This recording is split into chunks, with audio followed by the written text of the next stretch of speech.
Baker Leyman, Brett Hudson here for 90.7 the capstone in Leyman's terms.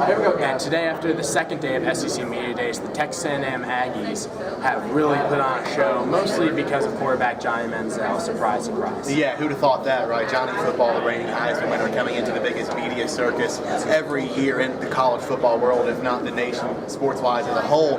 His excuse for the Manning Passing Academy mishap that happened where he was sent home a day or two early is that he overslept and didn't have his alarm go off because his phone died, his phone being his alarm. Whether you believe that or not is up to you, but the point has been made that this guy's been an off-season distraction, and Texas A&M cannot get back on the football field soon enough because the more Johnny Football is seen in bars at 1:30 a.m. in the morning and all these other distractions, that he's hurting the team whether he knows it or not. You know, I completely agree, and I think in Leyman's terms we've discussed and voiced all of our just displeasure with his off-season antics, and obviously he comes from a wealthy family, so he can afford to do a lot of these things.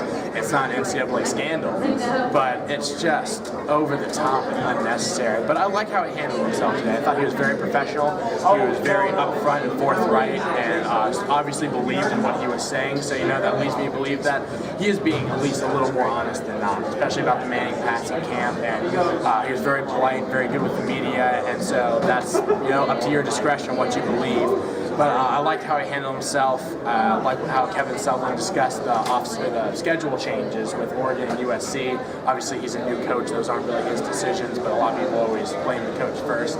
But overall, Texas A&M looks to be another strong contender in the SEC West. It does, and especially if Johnny Manziel can take that next step. And Kevin Sutherland talked about this in his press conference, to be more of a pure passer instead of a dual threat guy. If he can do both of those things in this Texas A&M offense, if he can bring that extra threat to the table with the pace and the tempo that they run their offense at, it's going to be almost impossible for a defense to adjust to that on the fly. Yeah, and I finally got to ask my question to Johnny Manziel. Clowney brought up yesterday, if you had to face Johnny Manziel in the open field, what would you do? Clowney said, I would go right at him, he's not getting around me.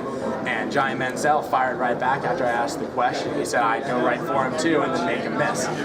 And obviously he explained, I'm not one of those quarterbacks who's scared of him, like he mentioned yesterday. I don't fear anyone in the SEC.